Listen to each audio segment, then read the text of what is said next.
बच्चों, आज हम जिस विषय का अध्ययन करने जा रहे हैं यह है महाद्वीप एवं महासागर।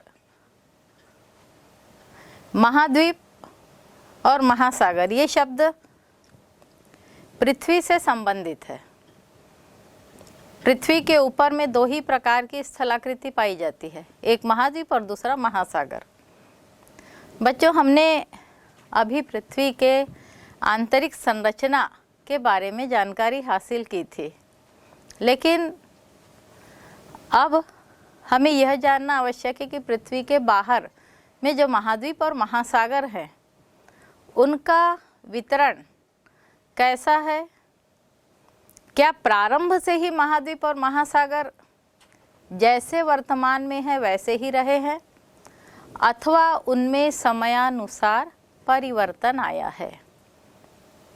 परिवर्तन का तात्पर्य, क्या महाद्वीप पहले जैसे थे वैसे ही है, अन्यथा ये अपने स्थान से सरके हुए हैं, अलग अलग जगह पर इनका खिसकाव हुआ है और धीरे धीरे ये वर्तमान स्वरूप में आए हैं। इस संबंध में हम आज अध्ययन करेंगे। बच्चों, अध्ययन का यह विषय हमारे सामने में क्यों आया? क्योंकि जैसा हम देखते हैं, यदि हम अंध महासागर अटलांटिक महासागर को बहुत ध्यान से यदि देखते हैं तो यहाँ पर आप देख रहे हैं कि अटलांटिक महासागर के जो दोनों तट है, पूर्वी और पश्चिमी तट, जहाँ पर आप दक्षिण में देखते हैं कि अफ्रीका और दक्षिण अमेरिका, ये दोनों महाद्वीपों की संरचना में इतनी साम्यता है कि यदि हम इसे जोड़ना चाहे तो जोड़ सकते हैं। उत्तरी अटलांटिक का भी ये जो उत्तर अमेरिका और यूरोप का जो तट है, इसे भी यदि जोड़ा जाए तो इसमें काफ़ी साम्यता देखने को मिलती है और इसीलिए इस प्रकार का जो अध्ययन है ये बहुत ही महत्वपूर्ण हुआ है। इस संबंध में सबसे पहले ध्यान आकर्षित किया सन 1596 में एक डच मानचित्रकार थे, अब्राहम आर्टिलियस। इन्होंने इस मानचित्र को देख करके सबसे पहले यह संभावना व्यक्त की कि संभवतया पहले ये दोनों ही क्षेत्र आपस में जुड़े होंगे। और इसके बाद एंटोनिया पेलेरिगन नामक एक मानचित्रकार थे। इन्होंने तीनों महाद्वीप को, यूरोप, अफ्रीका और अमेरिका, इन तीनों को इकट्ठा करके मानचित्र बनाया। तो इस प्रकार से इनके जो मानचित्र निर्माण की प्रक्रिया है, इस प्रक्रिया पर सबसे पहले एक विद्वान आए, मौसमविद रहे हैं, ये है अल्फ्रेड वेगनर। अल्फ्रेड वेगनर ने सन 1912 में एक सिद्धांत प्रस्तुत किया है और इनका सिद्धांत जो है यह महाद्वीपीय विस्थापन सिद्धांत या महाद्वीपीय प्रवाह सिद्धांत इसे कहते हैं, कॉन्टिनेंटल ड्रिफ्ट थ्योरी। तात्पर्य यह कि महाद्वीप प्रवाहित हो रहे हैं। इस संबंध में वेगनर महोदय ने जो सिद्धांत रखा है, इन्होंने इसके पूर्व का जो अध्ययन किया और उस अध्ययन के दौरान बताया कि अटलांटिक महासागर में ये जो क्षेत्र मिलजुल रहे हैं, न केवल क्षेत्रों का मिलन हो रहा है, बल्कि यहाँ पर पाई जाने वाली जलवायु संबंधी साम्यताएं, यहाँ पर पाए जाने वाली भूवैज्ञानिक साम्यताएं, यहाँ पाए जाने वाले पशु पक्षियों के जो अंश है, फॉसिल्स जो हैं, ये सभी लगभग समान है।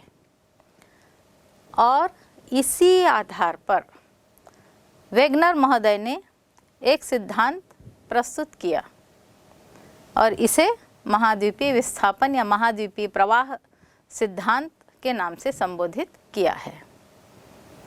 वेगनर महोदय ने बताया कि प्रारंभ में जब पृथ्वी की उत्पत्ति हुई थी और उसके कुछ दिनों के बाद हम यदि पृथ्वी का अध्ययन करते हैं तो हमारा जो समय, जहाँ तक हमारे वैज्ञानिक अध्ययन में पहुँच चुके हैं, लगभग आज से 60 करोड़ वर्ष पूर्व, जिन्हें हम पुराजीवी महाकल्प कहते हैं।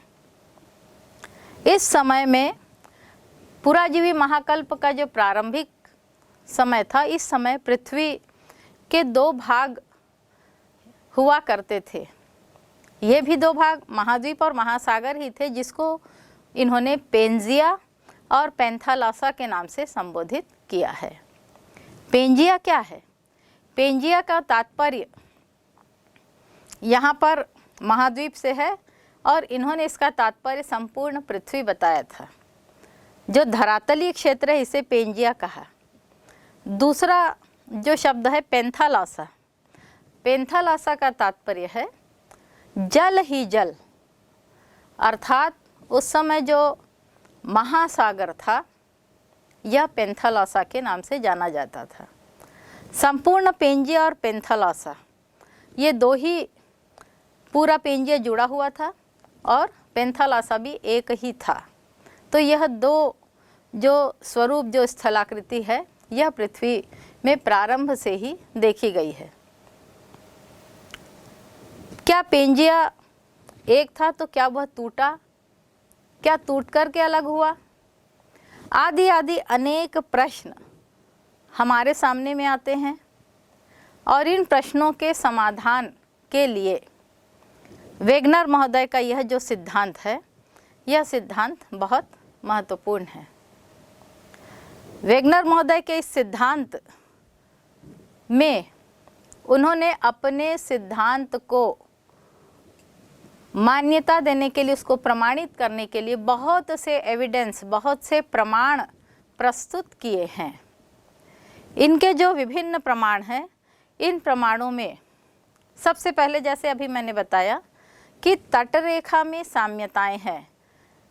अटलांटिक महासागर के जो दोनों तट है, इन तटों में काफ़ी साम्यता है और इस संबंध में सन 1964 में, यानी वेगनर के सिद्धांत के बाद सन 1964 में बुलार्ड महोदय ने अटलांटिक तटों को जोड़ करके मानचित्र बनाने का प्रयास किया था। इन्होंने बताया कि यदि हम इस तटों को जोड़ दें तो ये तट आपस में काफ़ी मिल जाते हैं। जहाँ पर अफ्रीका का पठार और ब्राज़ील का पठार है, इसमें एक जैसे मिलने की स्थिति देखी गई है। उत्तर अमेरिका में भी इस प्रकार की जो परिस्थितियाँ हैं वह महसूस की गई है। तो इस आधार पर इन्होंने इस सिद्धांत को बताया। दूसरा जो महत्वपूर्ण क्षेत्र है ये है चट्टानों की आयु। चट्टानों की आयु का अंदाज हम कैसे लगाते हैं? बच्चों, आप जानते हैं कि धरातल चट्टानों से ही बना है। तो ये धरातल का अध्ययन, जैसा अभी मैंने बताया कि पैलियोजोइक एरा आज से लगभग 60 करोड़ वर्ष पूर्व पुराजीवी महाकल्प तक हम पहुंच पाए हैं अध्ययन की दृष्टि से। और उस समय जो चट्टानों की आयु है, तो चट्टानों की आयु तो जो रेडियोमेट्रिक डेटिंग की जाती है, इसके आधार पर चट्टानें लगभग 200 करोड़ वर्ष की होगी, ऐसा माना जा सकता है। और इन चट्टानों की जो क्षेत्रीय परिस्थिति है, उसमें जो ब्राज़ील और जो पश्चिमी अफ्रीका की चट्टानें हैं, इन चट्टानों में जुरैसिक युग के निक्षेप के प्रमाण मिलते हैं। यहाँ पर जुरैसिक काल में एक जैसे निक्षेप हुए थे जो आज तटों में देखने को मिलते हैं, लेकिन यह जुरैसिक काल की बात हम कर रहे हैं। जुरैसिक मतलब मध्यजीवी महाकल्प। इस समय तो पहले यहाँ पर जुरैसिक काल में तटों में निक्षेप हुए, जबकि प्रारंभ में यहाँ पर तट नहीं थे। यदि तट होते तो निक्षेप और भी पहले का होता। तो इस प्रकार से चट्टानों की आयु के माध्यम से इसकी गणना की गई। अगला जो है टिलाइट। टिलाइट क्या होता है? हिमानी निक्षेप से निर्मित जो अवसाद होते हैं इन्हें हम टिलाइट कहते हैं। गोंडवाना की जो श्रेणी है, इस श्रेणी के तलछटों के प्रतिरूप हमें अफ्रीका, फॉकलैंड, मेडागास्कर, ऑस्ट्रेलिया और अंटार्कटिका, इन क्षेत्रों में भी देखने को मिले हैं। तो इसी प्रकार से जो प्लेसर निक्षेप है, प्लेसर मतलब जो सोना जहाँ जमा होता है, तो ऐसे सोना गोल्ड इसके जो शिराएं होती है सोने के निक्षेप की, ये ब्राज़ील और घाना में पाई जाती है। तो यह भी बहुत प्राचीन नहीं है। इसी प्रकार से विभिन्न क्षेत्रों में जो जीवाश्मों का वितरण है, जीवाश्मों का वितरण का तात्पर्य है पौधे और जो विभिन्न प्रकार के जीव जंतुओं में साम्यताएं, ये इन तटों में देखने को मिलती है। लैमूर नामक एक जीव है जो भारत में, मेडागास्कर में और अफ्रीका के क्षेत्र में इस जीव के अवशेष देखने को मिले हैं। उसी प्रकार से जो उथले समुद्र है, उन उथले समुद्रों में भी पाए जाने वाले जीव, जिसमें मेसोसॉरस दक्षिण अफ्रीका और ब्राज़ील में पाए जाते हैं। तो ये जो जीव है, ये दोनों तटों में इनकी आयु, इनके जो जीवों के जो अवशेष है, इनकी आयु में साम्यता इन दोनों तटों में देखने को मिलती है। लेकिन आज हम देखते हैं कि इन दोनों तटों के बीच में लगभग 4800 किलोमीटर का अंतर आ गया है। तो ये एक ही प्रकार के जीव यहाँ पर कैसे पाए जा सकते हैं? तो यह भी इस बात को सूचित करता है कि पहले ये महाद्वीप जुड़े हुए थे। इसी प्रकार से अपलेशियन पर्वत जो है, इसका विस्तार यूएसए में है और यह न्यूफाउंडलैंड तक जाकर के सागर में विलुप्त हो गया है। लेकिन इसके आगे ग्रेट ब्रिटेन और आयरलैंड तक इसी समय के यानी अपलेशियन जैसी ही संरचना वाले पर्वत वहाँ पर भी पाए जा रहे हैं। तो यह भी इस बात को इंगित करते कि पहले ये पर्वत जुड़े हुए थे और बाद में अलग हो गए हैं। कुछ प्रमाण पूरा जलवायविक काल के रहे हैं और जैसे कोयले के भंडार उत्तरी अमेरिका, यूरोप और चीन में पाए जाते हैं। बच्चों, कोयले के भंडार कहाँ पर हो सकते हैं? जहाँ पर जलवायु उष्णाद्र हो, बहुत अधिक वनस्पति का विकास हुआ हो। और इतनी वनस्पति के कारण ये वनस्पति जब कालांतर में दब गई होगी तो ये धीरे धीरे अत्यधिक दबाव और तापमान के कारण ये वनस्पति कोयले के रूप में परिणित हो गई। और यह जो कोयला बना है, यह माना जाता है कि कार्बनीफरस युग में कोयला बना हुआ था। तो पर्मियन और कार्बनीफरस युग यानी लगभग आज से 24 से 36 करोड़ वर्ष पूर्व की जो स्थिति है, यहाँ पर कोयले के जमाव देखने को मिल रहे हैं। निश्चित ही उस समय यह क्षेत्र विषुवत रेखा के पास रहा होगा, ऐसा वेगनर का मत रहा है। इसी प्रकार से वेगनर के अनुसार ध्रुवों की स्थिति में भी निरंतर परिवर्तन हुआ है। ये ध्रुव कैसे परिवर्तित हुए हैं? ये जो पोलर वेंडरिंग के जो आंकड़े हैं, वो आंकड़े इस बात का संकेत देते हैं कि पुराजीवी महाकल्प में पेंजिया का अस्तित्व था और उसके बाद पेंजिया का विखंडन हुआ है। ध्रुवों की बात, जैसे ध्रुवों की स्थिति में परिवर्तन होता है, हमने अभी ये बताया। बच्चों, आप यहाँ पर देख सकते हैं कि ध्रुव कैसे कैसे परिवर्तित हुए हैं। ऐसा बताया जाता है कि सिल्यूरियन युग में जो उत्तरी ध्रुव था वह 14 अंश उत्तरी अक्षांश और 124 अंश पश्चिमी देशांतर पर स्थित था। वर्तमान जो स्थिति है जिसमें 14 अंश उत्तरी अक्षांश और 124 अंश पश्चिमी देशांतर, जो वर्तमान स्थिति यहाँ पर पहले सिल्यूरियन युग में उत्तरी ध्रुव स्थित था। यह उत्तरी ध्रुव सरक करके कार्बनीफेरस युग में इसकी स्थिति 16 अंश उत्तरी अक्षांश और 147 अंश पश्चिमी देशांतर पर आ गई, अर्थात ध्रुव सरक गए।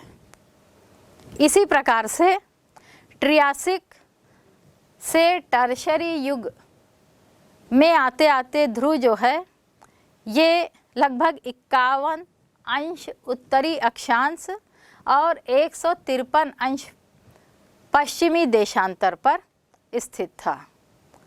तो ध्रुवों की जो दूरी है ये निरंतर बदलती जा रही है और इसी प्रकार से जो उत्तरी ध्रुव की मैंने स्थिति बताई, इसके विपरीत दक्षिण ध्रुव स्थित रहे होंगे। और इसी प्रकार से जब उत्तरी और दक्षिणी ध्रुवों के क्षेत्र में जो निरंतर परिवर्तन देखे गए हैं, तो उसी के अनुसार भूमध्य रेखा में भी परिवर्तन आए हैं। बच्चों, भूमध्य रेखा मतलब दोनों ध्रुवों के बीच जो धरातल को दो भागों में बांट रही है, यह भूमध्य रेखा है। तो कार्बनीफेरस युग में जो भूमध्य रेखा थी, वर्तमान में जो हर्सिनियन पर्वत श्रेणी है उसके पास में यह भूमध्य रेखा थी।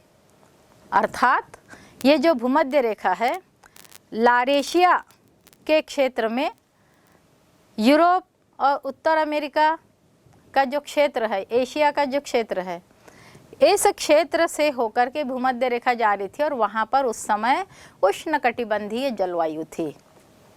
और यही जो प्रमाण मैंने बताए हैं, पूरा जलवीय प्रमाण यानी कोयले के भंडार के, ये इस बात की ओर इशारा करते हैं कि भूमध्य रेखा का स्वरूप पहले की तुलना में निरंतर बदलता जा रहा है। इसी प्रकार से यदि हम और भी ध्यान से देखें तो जो उत्तरी भाग में लारेशिया शील्ड है, लारेशिया का जो क्षेत्र है जिसमें कैनेडियन शील्ड आता है, बाल्टिक शील्ड आता है और साइबेरियन शील्ड आता है, यह सब लारेशिया में आता था। बच्चों, पेंजिया के जो दो टुकड़े हुए थे, उत्तरी भाग लारेशिया और दक्षिणी भाग गोंडवानालैंड के नाम से जाना जाता था। लारेशिया के अंतर्गत कैनेडियन शील्ड, साइबेरियन शील्ड और बाल्टिक शील्ड आते हैं। इसी प्रकार से जो उत्तरी अटलांटिक महासागर है और उत्तर ध्रुव के पास का जो उत्तरी सागर है, आर्कटिक सागर हम इसको कहते हैं, ये चारों तरफ से स्थल खंड से पूरी तरीके से घिरा हुआ है। जबकि जो गोंडवानालैंड का क्षेत्र है जिसके अंतर्गत दक्षिणी अमेरिका, अफ्रीका, ऑस्ट्रेलिया और अंटार्कटिका के खंड आते हैं। ये प्राचीन खंड है और इन खंडों का विस्तार हुआ है और इसी के अंतर्गत जो ब्राज़ील का पठार, अफ्रीका का पठार, अरब का पठार, भारत में प्रायद्वीपीय पठार, ये इसके अलावा ऑस्ट्रेलिया का पठार, ये सभी टूट करके अलग हुए हैं और इनके अलग होने से दक्षिणी अटलांटिक महासागर और हिंद महासागर की रचना हुई है। तो यह भी इस बात का संकेत देते हैं कि धरातल का प्रवाह हुआ है और प्रवाह संबंधी जो क्रियाएं हैं वो निरंतर जारी रही थी। इसके अलावा कुछ और प्रमाण हैं, जैसे हम देखते हैं कि प्रत्येक महाद्वीप का आकार लगभग त्रिभुजाकार है। ये जो त्रिभुजाकार आकृति है यह भी इसी बात की सूचना देती है कि पेंजिया टूट करके अलग हुआ है और महाद्वीप लगभग त्रिभुजाकार आकृति में बनते चले गए हैं। और इसके विपरीत प्रशांत महासागर और हिंद महासागर को देखें तो यह भी त्रिभुजाकार है, लेकिन महाद्वीप का जो त्रिभुजाकार आकृति, इसमें आधार उत्तर की ओर और शीर्ष दक्षिण की ओर है, जबकि महासागरों में आधार दक्षिण की ओर, शीर्ष उत्तर की ओर देखने को मिलता है। पहले पूरा पेंथलासा एक था, लेकिन वर्तमान में प्रशांत महासागर पृथ्वी के लगभग 1/3 हिस्सा 33% भाग में प्रशांत महासागर का विस्तार है। इसी प्रकार से पर्वत श्रेणियों का जो निर्माण या विकास हुआ है, ये सभी पर्वत महाद्वीपों के किनारे या मध्यवर्ती भागों में ही देखने को मिल रहे हैं। तो ये जो प्रमाण हैं ये बहुत महत्वपूर्ण है और इन्हीं प्रमाणों को ध्यान में रखते हुए वेगनर महोदय ने इस सिद्धांत को प्रस्तुत किया है। वेगनर महोदय ने बताया कि महाद्वीपों का जो प्रवाह हुआ है, ये प्रवाह संबंधी बल कहाँ से प्राप्त होते हैं। तो वेगनर के अनुसार ये जो प्रवाह संबंधी बल है, इसमें 2 प्रकार के बलों को इन्होंने महत्वपूर्ण बताया। एक है पोलर फ्लीइंग फोर्स, ध्रुवीय फ्लीइंग फोर्स हम इसको कहते हैं। ये जो बल है पृथ्वी की जो घूर्णन क्रिया है, इस क्रिया से प्रत्यक्ष संबंधित है। जब पृथ्वी अपनी कीली पर घूम रही है, अपनी कीली पर निरंतर घूमने के कारण जो भूमध्य रेखा ने मध्यवर्ती क्षेत्र है, यहाँ पर उभार आता है और इस उभार के आने से इस क्षेत्र में गुरुत्वाकर्षण की जो शक्ति है यह ज़्यादा प्रबल हो जाती है और उसके फलस्वरूप जो महाद्वीप है यह जो है भूमध्य रेखा की ओर यानी उत्तर की ओर सरकने लगे थे। ये एक बल जिसको पोलर फ्लीइंग बल के नाम से जाना गया है। और दूसरा जो बल है यह है ज्वारीय बल। ज्वारीय बल क्या है? ये चंद्रमा और सूर्य की सम्मिलित आकर्षण शक्ति से उत्पन्न बल है। बच्चों, आप जानते हैं कि चंद्रमा की उत्पत्ति पृथ्वी से हुई है, इसलिए हम चंद्रमा को पृथ्वी का उपग्रह कहते हैं। और जब चंद्रमा पृथ्वी से अलग हुआ होगा तो वह पहले पास होगा और धीरे धीरे दूर चला गया है। जब वह पृथ्वी के पास में रहा होगा, यानी करोड़ों वर्ष इसे भी हो गए हैं, तो उस समय यह बल चंद्रमा अधिक पास था, तो यह बल सूर्य के साथ मिल करके जो ज्वारीय बल है ये अधिक प्रभावशाली था और यह महाद्वीपों के विस्थापन के लिए पर्याप्त रहा है, ऐसा वेगनर का मत है।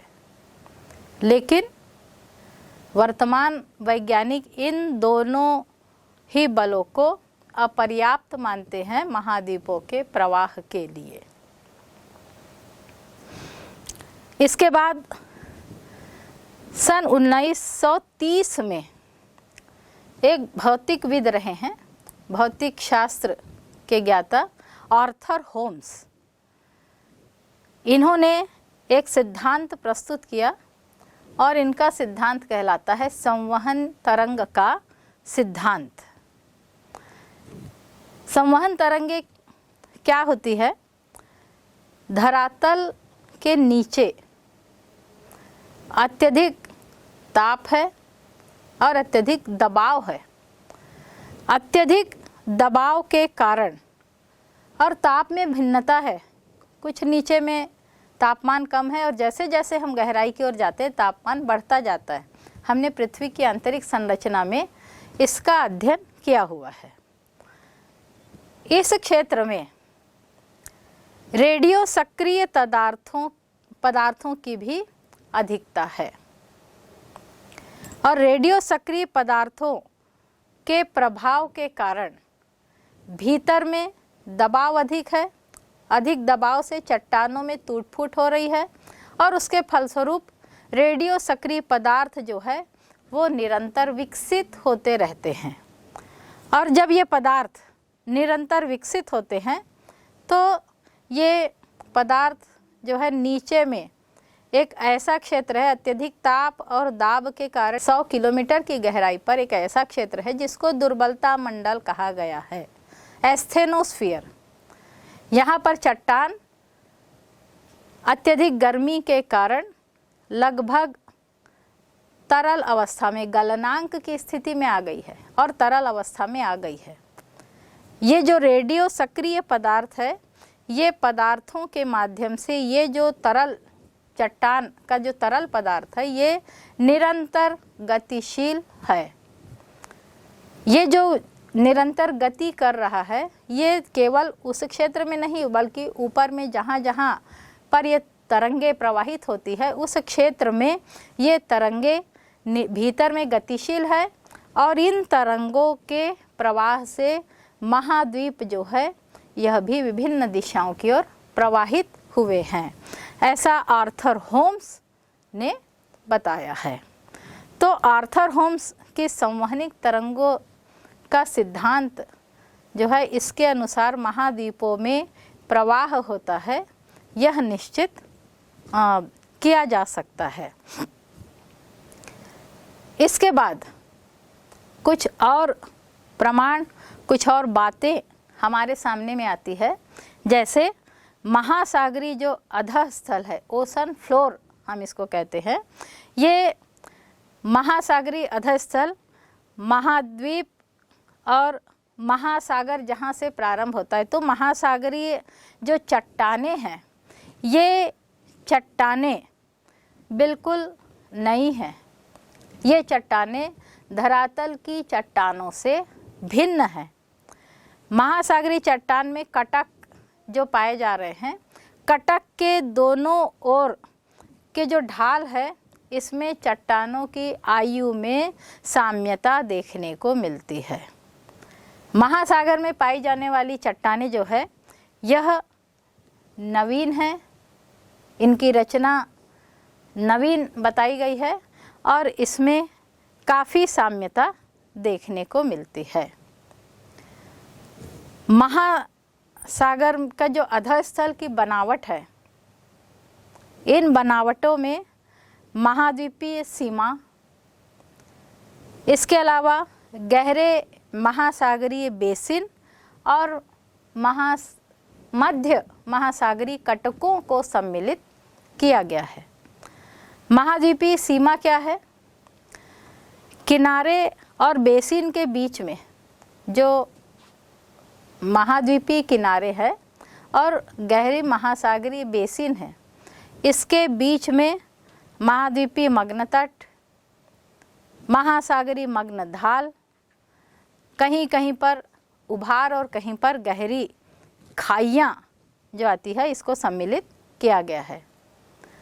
महाद्वीप और महासागर के वितरण को यदि हम देखें तो महासागरों में खाइयों की भूमिका बहुत महत्वपूर्ण है। ये खाइयाँ काफ़ी गहरी हैं और इन खाइयों में भूकंप या ज्वालामुखी के केंद्र इसे माने जाते हैं। बच्चों, महाद्वीप और महासागर के संबंध में और भी कई रोचक तथ्य जो हैं, इसमें जो महाद्वीप है इस पर पाई जाने वाली जो चट्टानें हैं, यह लगभग 4 करोड़ वर्ष पूर्व की चट्टानें हैं। यानी पेंजिया लगभग 4 करोड़ वर्ष पूर्व के विकास की स्थिति, उस समय चट्टानें बन गई थी, यह बताता है। जो धरातल का ऊपरी सतह है, भूपर्पटी जिसे हम कहते हैं, अर्थ सरफेस, यह ग्रेनाइट और बेसाल्ट चट्टानों से बना हुआ है। इसके अलावा धरातल पर चूना पत्थर, बलुआ पत्थर, शेल, कांग्लोमरेट जैसी चट्टानें और सर्वाधिक यहाँ पर रूपांतरित चट्टानें, कायांतरित चट्टानें जो मेटामॉर्फिक रॉक्स है, ये धरातल के ऊपर में पाए जाते हैं। जबकि हम महासागरों को देखें तो महासागर का निर्माण वैसे तो पेंथालासा पूर्व से था, लेकिन कुछ महासागर की हम बात करें तो लगभग यहाँ पर पाई जाने वाली जो चट्टानें हैं, ये चट्टानें लगभग 200 लाख वर्ष पूर्व की मानी जाती है। इन चट्टानों में बेसाल्ट और कहीं कहीं पर गैब्रो चट्टानें देखी जाती है। इसके अलावा महासागर में क्या पाया जाता है? महासागर में कैल्केरियस, सिलेशियस, ओज क्ले जिसमें लाल क्ले या काली क्ले ये देखने को मिलता है, और फ्लैश, ये चीज़ें महासागरों में देखने को मिलती है। महासागरों में रूपांतरित चट्टानों की स्थिति देखने को नहीं मिलती। तो ये महाद्वीप और महासागर के बीच की जो परिस्थितियां हैं, जो अलग अलग है, यह हमें दिखाई देती है। इसके अलावा हम देखते हैं कि महाद्वीपों में अपक्षय, अपरदन, परिवहन और निक्षेपण जैसी क्रियाएं होती है, जिससे पदार्थ जो है वो टूट फूट करके या तो इनमें समतलीकरण की प्रक्रिया होती है और कुछ पदार्थ महासागरों में जमा होते हैं। जबकि महासागरों में कौन सी क्रियाएं होती है? महासागर के ऊपरी सतह पर ही कुछ क्रियाएं संपन्न होती है, जिसमें ज्वार भाटा, लहरों का निर्माण और जलधाराओं का निर्माण। ये दो अलग अलग क्रियाएं, महासागरों की क्रियाएं अलग है, महाद्वीपों की क्रियाएं अलग है। तो इस प्रकार से महाद्वीप और महासागरों की क्रियाओं में भी अंतर है। इस प्रकार से जो महासागर के नीचे में जो वितलीय मैदान, हम इसको कहते हैं महासागर के तली के मैदान, यह मैदान महासागरी तट और महासागरी कटक के बीच में पाए जाते हैं। इन मैदानों का निर्माण महाद्वीपीय अवसादों के जमाव से होता है। बच्चों, महासागर में कटक यानी पर्वत नुमा आकृति जो पाई गई है, ये कटक जो है इसे हम मध्य महासागरीय कटक कहते हैं। ये कटक आपस में जुड़े हुए एक पर्वतों की श्रृंखला है और ये सभी के सभी कटक महासागर के भीतर जलमग्न है, धरातल के ऊपर इनका स्वरूप नहीं है। जो रिफ्ट प्रभाजक पठार हम कहते हैं, ये पठार इन कटकों के जो पार्श्व या किनारे हैं उनकी यह विशेषता होती है। महासागरीय द्रोणी, जैसा बताया कि यहाँ भूकंप और ज्वालामुखी ये पर्याप्त सक्रिय है द्रोणी के क्षेत्र में। यदि हम विश्व में भूकंप और ज्वालामुखी की स्थिति को देखें तो महासागरों में जो भूकंप और ज्वालामुखी है ये ऐसे क्षेत्रों में फैले हुए हैं जहाँ पर कि पहले महाद्वीप थे, टूट करके अलग हुए हैं, तो वह क्षेत्र जहाँ से महाद्वीप टूटे हैं यह क्षेत्र कमज़ोर क्षेत्र के अंतर्गत अब सम्मिलित हो गए हैं। बच्चों, आप इस चित्र में देख सकते हैं विश्व के मानचित्र में कि भूकंप और ज्वालामुखी की स्थिति यहाँ पर वर्णित है। एक बात और है बच्चों, जो दक्षिण अमेरिका और अफ्रीका के जो ज्वालामुखी के क्षेत्र हैं इनमें काफ़ी साम्यता है और यह भी यही महाद्वीप के एक होने के प्रमाण या एक होने की जानकारी को प्रस्तुत करता है। तो इस प्रकार से वेगनर महोदय ने ये जो विभिन्न साक्ष्य है इस आधार पर महाद्वीपीय प्रवाह का एक सिद्धांत प्रस्तुत किया था। इन्होंने बताया कि कार्बनीफरस युग में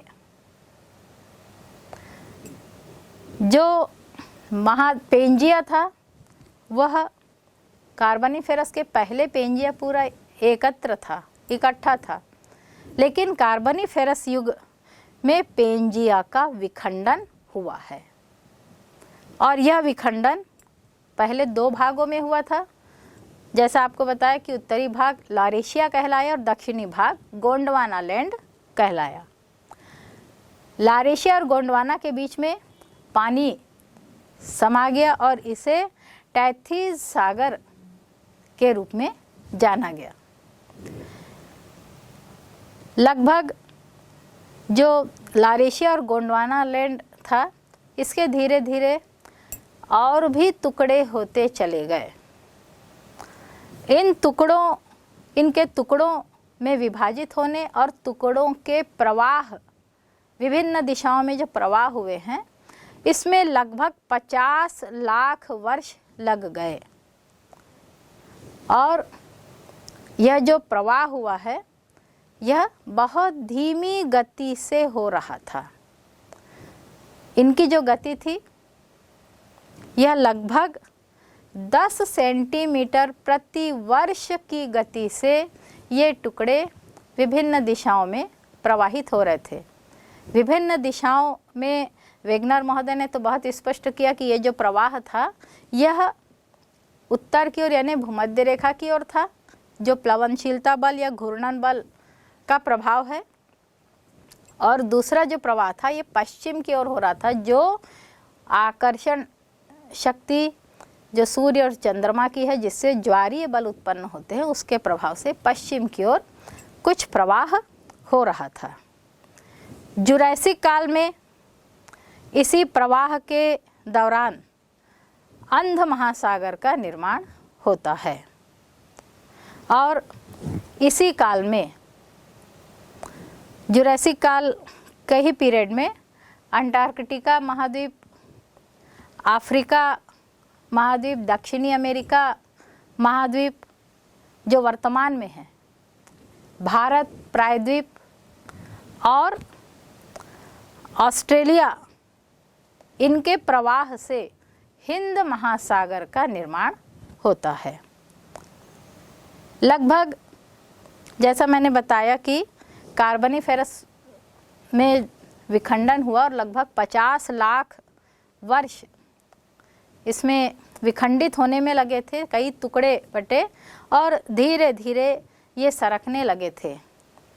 इयोसीन युग में जो वर्तमान हम स्वरूप देखते हैं महाद्वीप और महासागरों के वितरण का, यह इयोसीन युग में इस प्रकार का स्वरूप अस्तित्व में आया था।